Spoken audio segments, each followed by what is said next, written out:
वहीं अगली खबर बहरोड नगरपालिका क्षेत्र की है। नगरपालिका वार्ड संख्या 30 के पार्षद ने विरोध जताने का अनोखा तरीका निकाला है। अपने वार्ड में पिछले एक सप्ताह से सफाई नहीं होने से नाराज पार्षद ने पहले तो खुद ने सड़कों से कचरा उठाया, फिर उसे ट्रैक्टर ट्रॉली में भरकर नगरपालिका के मुख्य गेट पर ले जाकर डाल दिया। इसके साथ ही वार्डवासियों के साथ वहीं पर धरने पर भी बैठ गए। वहीं नगरपालिका प्रशासन के खिलाफ नारेबाजी करते हुए पार्षद ने कहा कि उन्होंने सफाई कर्मचारियों के ईएसआई और पीएफ को लेकर शिकायत की थी, जिसके एवज में वह इस प्रकार से बदला ले रहे हैं। आपको बता दें, बहरोड नगरपालिका के वार्ड 30 के नगरपालिका पार्षद और नेता प्रतिपक्ष ओम यादव ने बताया कि मैंने नगरपालिका चेयरमैन, विधायक और अधिकारियों के खिलाफ भ्रष्टाचार की शिकायत की थी, जिसमें कर्मचारी राज्य बीमा निगम के क्षेत्रीय निदेशक को पत्र भेजकर अस्थायी सफाई कर्मचारियों का ईएसआई और पीएफ जमा नहीं किए जाने के आरोप लगाए थे। तब से ही ये लोग नाराज़गी के चलते मेरे वार्ड में सफाई नहीं होने दे रहे। पिछले एक सप्ताह से सफाई कर्मचारी वार्ड में नहीं पहुंच रहे, साथ ही झाड़ू तक भी आज तक नहीं लगाई गई। जगह जगह गंदगी के ढेर लगे हुए हैं, जिन्हें उठाया तक नहीं जा रहा। और इस मानसून की बारिश में नाले और नालियों की सफाई नहीं की जा रही, जिससे अलवर रोड और वार्ड 30 के बाशिंदे बेहद परेशान हैं। वहीं मामले में जानकारी देते हुए कार्यवाहक अधिशासी अधिकारी ऋषिदेव ओड़ा ने बताया कि मेरे पास बहरोड का एडमिशन चार्ज है। एक सप्ताह से सफाई क्यों नहीं हो रही, यह मेरी जानकारी में नहीं है। ओला ने बताया कि मैंने आज सवेरे 11 बजे ही पार्षद को सफाई करवाने की बात कही थी। ये स्थिति इसलिए पैदा हो गई, आपके माध्यम से मैं बहरोड की जनता को बताना चाह रहा हूँ कि जब एक पार्षद, एक सामान्य नागरिक जनता के हितों के लिए भ्रष्टाचार और करप्शन के खिलाफ जब लड़ाई लड़ता है, तो कैसे सत्ता में बैठे हुए कंस, अहंकारी रावण, इनको कैसे जोर पड़ता है उसको झुकाने के लिए मेरे अलवर रोड वार्ड नंबर 30 के ऊपर लगातार चेयरमैन द्वारा सफाई और विकास कार्यों में भेदभाव, और ये सब बहरोड विधायक के कहने पर, क्योंकि उनको लग रहा है कि नेता प्रतिपक्ष इनके भ्रष्टाचार को खोल रहा है, इनकी 35% कमीशन खोरी के मैं खिलाफ हूँ, इसलिए इनको जोर पड़कर सफाई नहीं कर रहे। अलवर रोड के अंदर सफाई कर्मचारी पिछले 7 दिन से कचरा नहीं उठा रहे। बराबर मैंने ईओ को फ़ोन मिलाया, जो सफाई सुपरवाइज़र है यहाँ पर सतीश, वो इनका पिट्ठू बना हुआ है, वो लगातार सफाई करने से मना कर रहा है, कचरा नहीं उठा रहा, इसलिए मजबूरन होकर। और मैं आपके माध्यम से चेयरमैन नगरपालिका और बहरोड विधायक को बताना चाहता हूं कि आप बहरोड की उन गलियों में बैठकर आप फोटो तो खिंचवा सकते हो, पर बहरोड की जनता का जो सच्चाई जो देख रही है, जो करप्शन और भ्रष्टाचार नगरपालिका का देख रही है, उसको आप छुपा नहीं सकते हो। आज मजबूरन होकर मैं अपने वार्ड अलवर रोड का वार्ड नंबर 30 का कचरा उठा के लेके आया हूँ, और मैं अपने वार्ड वासियों के कचरे को उठाने में मुझे कतई शर्म नहीं आएगी, पर मैं इनकी बेईमानी और इनके करप्शन के खिलाफ लड़ाई जारी रखूंगा। इसमें चेयरमैन चाहे कितनी भी जायदत्ती मेरे साथ कर ले, मेरे वार्ड वासियों के साथ कितना भी विकास कार्यों में भेदभाव कर ले, मेरी गलियों को मत बनाओ, नालियों को मत बनाओ, पर चेयरमैन ओम यादव, तेरा कमीशन और तेरे भ्रष्टाचार के खिलाफ तेरी ईंट से ईंट बजाएगा, क्योंकि पहली बार तेरा सच्चाई के साथ सामना हो रहा है। इसलिए 2.5 साल के अंदर आज बहरोड नगरपालिका में स्थायी रूप से पिछले 9 महीने से ईओ नहीं है, कार्यवाही ईओ लगा हुआ है। यहाँ का करप्शन और भ्रष्टाचार जब खुलने लगे तो डर के मारे इन्होंने आईएन सुमित कुमार वर्मा और आरआई का ट्रांसफर करा दिया, क्योंकि आपने पट्टे बनाने में भ्रष्टाचार किया है, विकास कार्यों में भ्रष्टाचार किया है, जीएसबी डालने में भ्रष्टाचार किया है। एक भी सूचनाएं आप नगरपालिका की हमें नहीं दे रहे हो, पर फिर भी कोई बात नहीं, आप मीटिंगें नहीं बुला रहे हो, 2-2 मिनट में आप मीटिंगें खत्म कर देते हो। आप सोच रहे हो कि आपकी इतनी जायदत्ती होने के बाद मैं चुप रह जाऊंगा, मैं चुप नहीं रहूंगा, और मैं रोज कचरा उठाकर नगरपालिका के गेट पे डालूंगा जब तक वार्ड नंबर 30 और अलवर रोड की सफाई कार्यों के अंदर माकूल व्यवस्था नहीं करोगे। शहर में करोड़ों के लग रहे हैं, सफाई ठेकेदार चेयरमैन का रिश्तेदार है, उसके घर का आदमी है, उसके पास सफाई का लाइसेंस नहीं है। मेरे मेहनत करने वाले अस्थायी सफाई कर्मचारियों को ईएसआई और पीएफ नहीं देते हैं। इसकी शिकायत जब मैंने ठेकेदार की, चेयरमैन की करी ऊपर उच्च अधिकारियों को, और मैंने सफाई कर्मचारियों के हित में आके जब मैं खड़ा हुआ और लड़ाई लड़ने लगा, तो इनका ये रहा कि बहरोड में मेरे वार्ड के अंदर पिछले 7 दिन से कचरा नहीं उठाया जा रहा है, सफाई नहीं की जा रही है। आप कमीशन के ऊपर ठेका दे रखा है सफाई का, आप अपने चाहतों को जो है नगरपालिका की लूट की छूट दे रखी है, और ये आज इसकी शुरुआत हो गई है।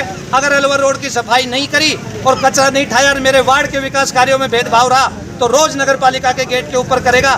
थोड़ी सी भी नैतिकता, थोड़ी सी भी शर्म, अगर निर्लजता तुम्हारे अंदर हो रखी है तो तुम्हें शर्म आनी चाहिए, क्योंकि Behror Alwar road ward number 30 के अंदर 4 महीने बाद विधायक और तुम वोट मांगने जाओगे। किस मुंह से जनता से वोट मांगोगे?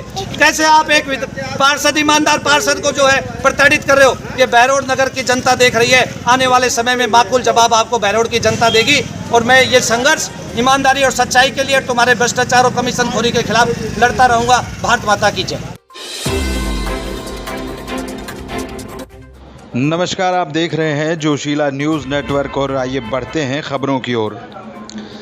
खबर बहरोड से है, जहां विधानसभा क्षेत्र के गांव खेड़की, कांकरछाजा, गूंती, नाड़ौता, शिमला, श्यामपुर, गोकलपुर सहित करीब आधा दर्जन गांव में कांग्रेस नेता डॉक्टर आर.सी. यादव ने चौपाल में जनसंवाद किया। साथ ही हाथ से हाथ जोड़ो यात्रा का भी आयोजन किया। इस दौरान चौपाल पर बड़ी संख्या में पहुंचे ग्रामीणों ने डॉक्टर आर.सी. यादव का जोरदार स्वागत किया। वहीं डॉक्टर यादव ने बहरोड विधायक बलजीत यादव पर भी निशाना साधते हुए कहा कि क्षेत्र में भ्रष्टाचार चरम सीमा पर है। अपराध आए दिन तेज गति से बढ़ रहे हैं, जिससे राठक क्षेत्र का युवा अपने सुंदर भविष्य की राह से भटक रहा है। डॉक्टर यादव ने युवाओं से अपील करते हुए सदैव सद्मार्ग पर चलने की अपील की। साथ ही बताया कि पिछले चुनाव कुछ अंतर से ही हारे थे, लेकिन इस बार जनता का भरपूर समर्थन व प्यार मिल रहा है। इस बार जनता ने ठान लिया कि बहरोड के भविष्य को बचाना है, ताकि क्षेत्र में शांति एवं अमन चैन कायम कर सकें। डॉक्टर यादव ने बेरोजगारी के मुद्दे पर भी सवाल खड़े किए। महिलाओं में समस्या के अवगत करवाया। उनके यहाँ बिजली की टंकी बीते कई महीनों से नहीं दी जा रही थी, वह भी सभी लोगों को बोल बोल कर परेशान हो चुके हैं। डॉक्टर यादव ने उनके काम जल्द करवाने का आश्वासन भी दिया। बेरोजगारी दूर करने तथा तमाम समस्याओं से निजात दिलाने का आश्वासन दिया। वहीं बताया कि जनता ने मुझ पर आशीर्वाद बनाया तो मैं उनकी उम्मीदों पर खरा जरूर उतरूंगा।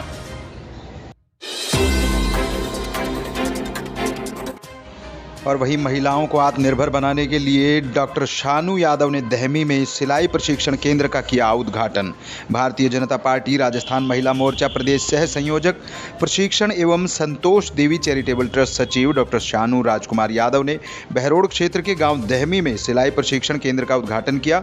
डॉक्टर शानू यादव ने कहा कि ग्रामीण महिलाओं को भी अपार क्षमता एवं प्रतिभा होनी चाहिए, लेकिन शिक्षा व कौशल प्रशिक्षण के अभाव में वे अपनी क्षमताओं का पूर्ण विकास नहीं कर पाती हैं।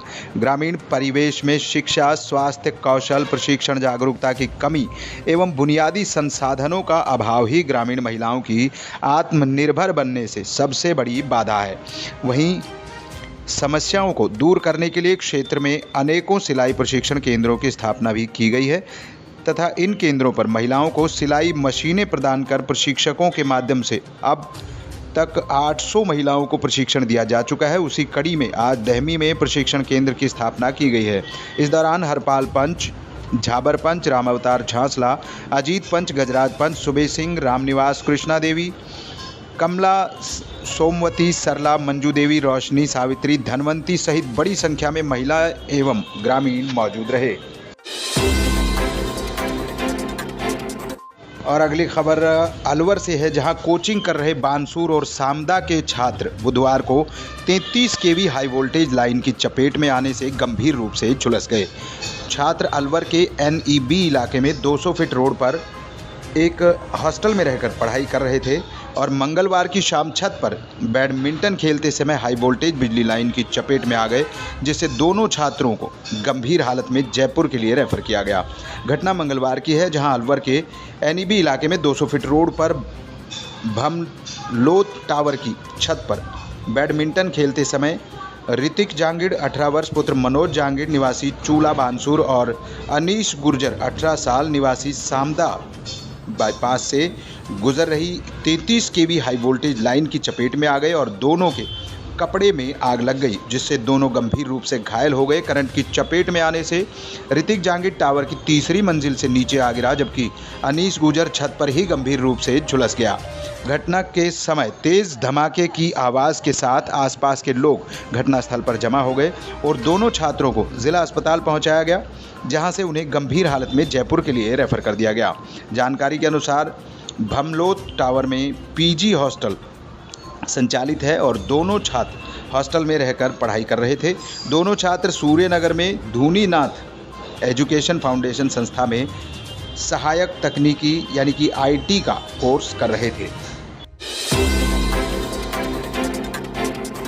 और अगली खबर बानसूर से है, जहां कस्बे की पंचायत समिति सभागार में आज साधारण सभा की बैठक बेहद ही हंगामेदार रही। बैठक में जनप्रतिनिधि और अधिकारी आमने सामने होते हुए भी नजर आए। जनप्रतिनिधियों ने अधिकारियों पर लापरवाही बरतने का आरोप लगाया। बैठक में कई अधिकारियों के नहीं आने पर सरपंचों ने नाराजगी भी जताई और कहा कि यहां कोई सुनवाई करने वाला नहीं है। साधारण सभा केवल एक कोरम पूरा करती हुई नजर आ रही है। यहाँ सिर्फ आकर नाश्ता करो और चले जाओ। इस दौरान रामपुर सरपंच मुकेश जिलोवा ने PhD विभाग के अधिकारियों पर लापरवाही का आरोप लगाते हुए कहा कि विभाग के अधिकारियों की लापरवाही और अनदेखी के चलते जल जीवन मिशन योजना 2 साल पहले टेंडर जारी होने के बावजूद आज तक धरातल पर नहीं उतर पाई है।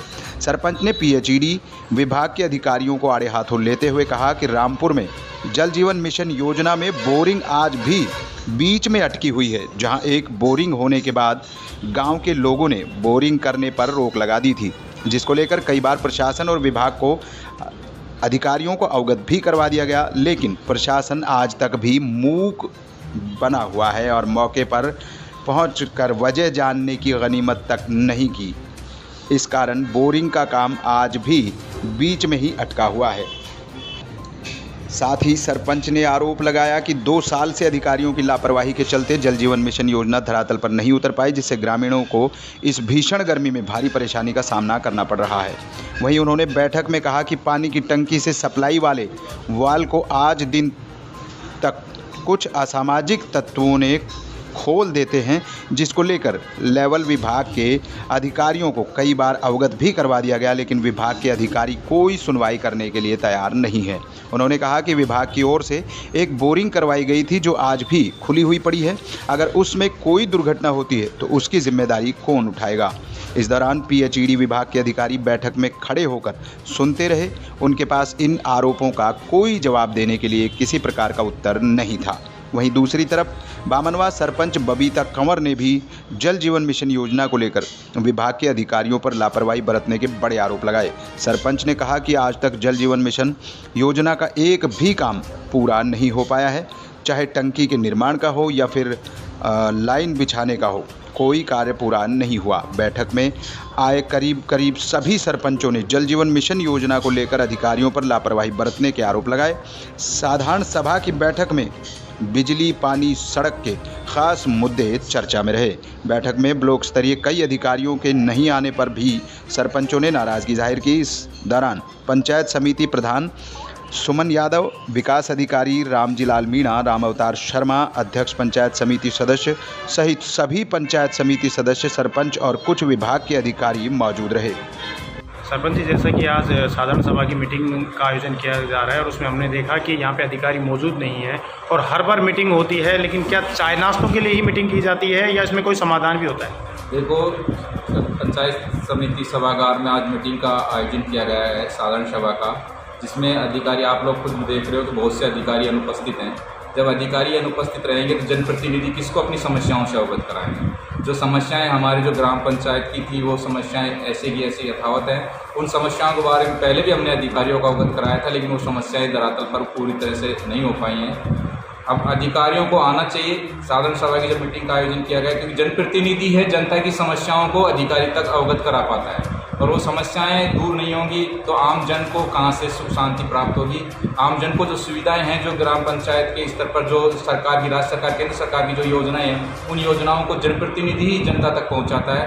तो जब वो समस्या ही समाधान नहीं होगा तो मेरे हिसाब से जनता भी खुश नहीं होगी।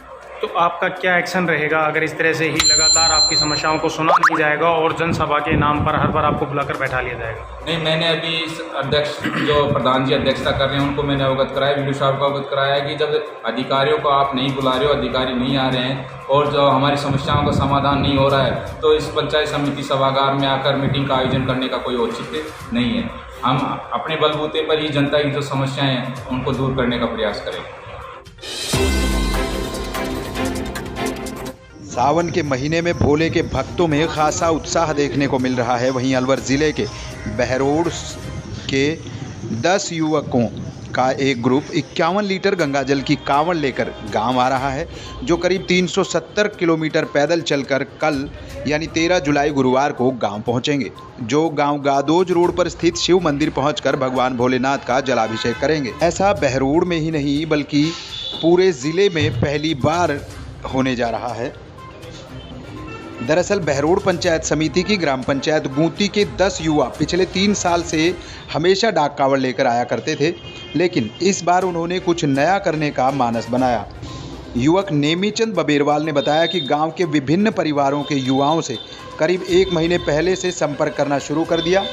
51 लीटर गंगा जल के साथ पैदल कावड़ लाने के लिए 10 युवाओं की टीम तैयार हो गई है, जिसमें नेमी बबेरवाल के साथ बीजानंद, योगेश कुमार, नाहर सिंह, मनीष कुमार, सुनील कुमार, प्रदीप कुमार, प्रीतम एवं वीरेंद्र कुमार शामिल हुए हैं।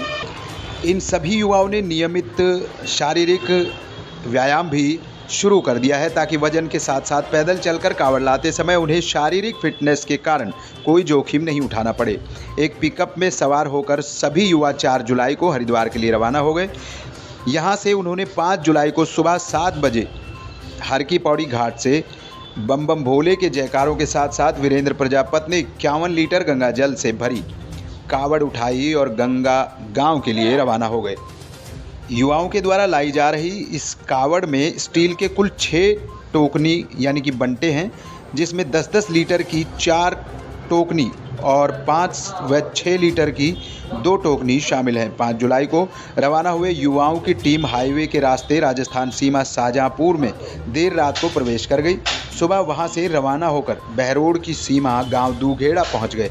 यहां दिन भर आराम करेंगे और शाम के समय गांव के लिए रवाना होंगे।